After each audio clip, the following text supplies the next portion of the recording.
কেউ যদি জোরে আমিন না বলে তার সালাত হবে না, কেউ যদি বুকে হাত না বাঁধে সালাত হবে না।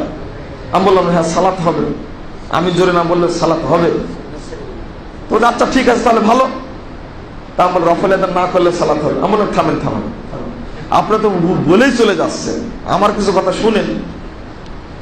আপনি কি জানেন, আমি আগে একটা ওহাব ইবনে মুনাব্বিহ, সাইদ ইবনে মুসাইব রাদিয়াল্লাহু আনহু, তিনি তাবেই, যদিও তিনি শ্রেষ্ঠ তাবেই, আবু হুরায়রা রাদিয়াল্লাহু আনহুর জামাই, আবু হুরায়রা রাদিয়াল্লাহু আনহুর জামাই, খুব মানে পণ্ডিত মানুষ। তিনি একজন লোককে দেখছেন যে ফজর সালাতের আগে ও সুন্নাত পড়েই যাচ্ছে, আজানের পরে সালাতের আগে পড়ে যাচ্ছে, অথচ কয় রাকাত পড়তে হয়? শুধু 2 রাকাত, ও পড়ে যাচ্ছে। তো বলছে এই ব্যাকুব, এখন সালাত পড়ছো কেন? তো লোকটা ঘুরে কি বলছে জানেন? আইয়ুআযযিবুনি আল্লাহু বিসসালাতি, আল্লাহ কি আমাকে সালাত পড়ার কারণে শাস্তি দিবেন? কি উত্তর দেবে বলেন?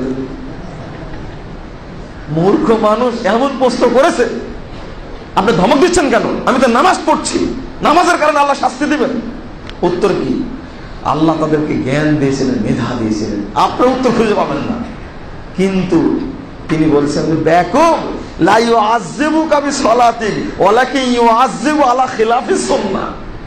সালাত পড়ার কারণে শাস্তি দিবে না, এই সময় সালাত পড়া রাসূলের সুন্নাতের বিরোধী, এই সুন্নাতের খেলাফ করার কারণে তোমাকে সাইজ করবে। কি চমৎকার উত্তর দিয়েছে! মাথায় আসবে আপনাদের? আপনারা তো কচু খাওয়া মাথা, আলু খাওয়া মাথা, আপনার মাথায় আসবে না। এই কথাটা উল্লেখ করে শেখ আলবানী রাহিমাহুল্লাহ তিনি এমন কথা বলেছেন কয়েকটা, তাদের মাথায় কি ছিল, তারা কি চমৎকার তাৎক্ষণিক উত্তর দিলেন। আমরা কত গবেষণা করতাম, কত উত্তর দিতাম।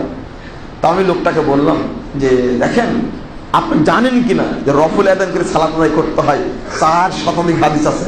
হ্যাঁ জানি। আমিন জোরে বলার হাদিসটা যে সহিহ, এটা কি জানেন কিনা? হ্যাঁ জানি।